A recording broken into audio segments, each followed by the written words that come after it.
Jangan dulu, jangan ngaku cucu. Ayo sering gila. Belajar sama satu Habib sama ukurannya belajar dengan 70 kiai. Ini bukan ilmiah, ini jangkrik. Anjing, babi. Jagain monster dia.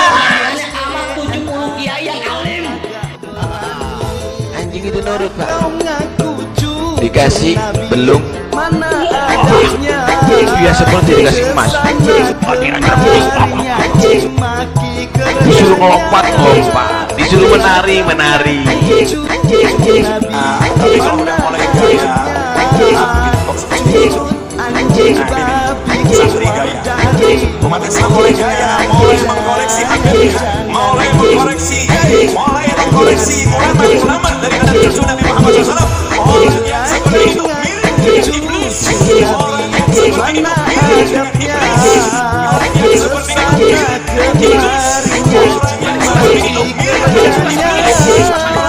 mirip dengan iblis. Orang yang seperti itu mirip dengan iblis. Ente ditunggangi sama Habib Syiah. Siapa Habib Syiah itu? Ente dulu kan deket sama siapa itu? Habib Malang. Ya, Aventador. ya. Jika ditelusuri sama Habaib, beliau terindikasi Syiah. Wow, beneran? Iya. Aventador ya? Iya. Mangka terindikasi Syiah karena dari satu ulama besar di Aceh, di Malang ya, Malang atau di daerah mana tuh di Aventador, yang mengatakan bahwa beliau ini terindikasi Syiah. Oh, nanti saya akan tanya ke beliau langsung. Syiah itu takiyah. Ketika di Sunni dia masuk menjadi Sunni, di Muhammadiyah dia masuk menjadi Muhammadiyah. Tapi ketika pribadi, ibadah dia akan dipakai secara pribadi. Syiah itu takiyah. Ketika di Sunni dia masuk menjadi Sunni, di Muhammadiyah dia masuk menjadi Muhammadiyah. Tapi ketika pribadi, ibadah dia akan dipakai secara pribadi. Siapa yang mendirikan Syiah ini? Disebutkan awal man usisar Rafidah wa Abdullah ibnu Saba al-Yahudi min Yahudil Yaman. Orang yang pertama kali membangun atau membuat kelompok ini Syiah Rafidah adalah Abdullah bin Saba, seorang Yahudi dari Yahudi Yaman, min Yahudil Yaman, min Yahudil Yaman, min Yahudil Yaman. Sayyid Ahmad meninggal, dikuburkan di Irak Selatan, di Najaf. Kata suku Al-Ahdar, kami yang memandikan, kami yang menguburkan, disaksikan dengan Badrul Hudaybi. Lah ketika itu kemudian orang-orang Syiah yang mengikut sampai Imam Ahmad Al-Muhajir ini juga akhirnya ikut pindah ke Hadramaut atau ke Yaman. Akhirnya kemudian Al-Hudaybi di satu tempat, kemudian Al-Ahdar satu tempat, dan pengikutnya Imam Ahmad Al-Muhajir itu di Hadramaut di Tarim. Begitu kelompok Al-Ahdal ini, Badul Ahdal ini ceritanya bisnis sampai ke Hadramaut, ke Tarim. Ini saya mengungkap ceritanya mereka saja. Saya mengungkap ceritanya mereka. Sampai percaya sok, nggak percaya nggak apa. Karena itu saya juga kata mereka. Begitu kami datang ke Hadramaut, tiba-tiba lagi ribut ke Hadramaut, katanya ada Sayyid Ahmad Al-Muhajir. Dan pengikutnya sudah ribuan orang. Kata orang-orang Al-Ahdal mengatakan Sayyid Ahmad Al-Muhajir sudah mati.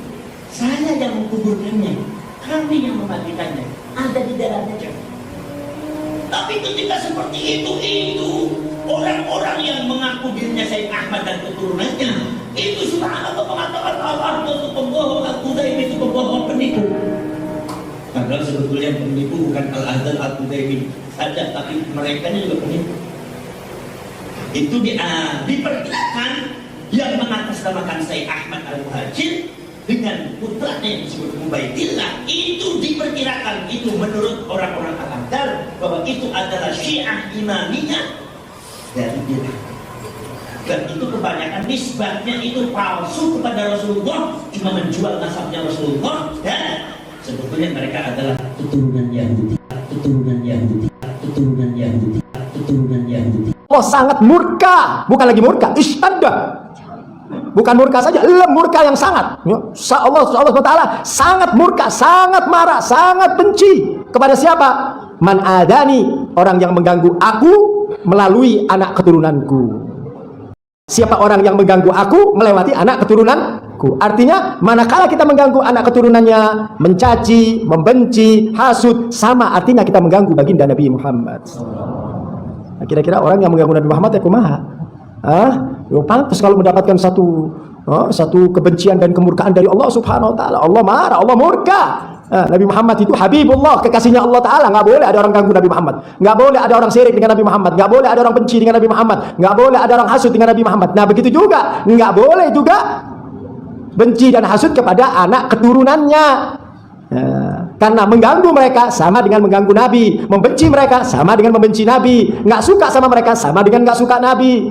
Nah kalau sudah benci sama ahlul bait, benci sama para habaib, benci sama para habaib, benci sama para habaib, benci sama para habaib. Nabi Ismail itu yang menurunkan Rasulullah, sedangkan Nabi Ishak yang menurunkan Yahudi. Jadi ada hubungan kekerabatan memang, sepupu.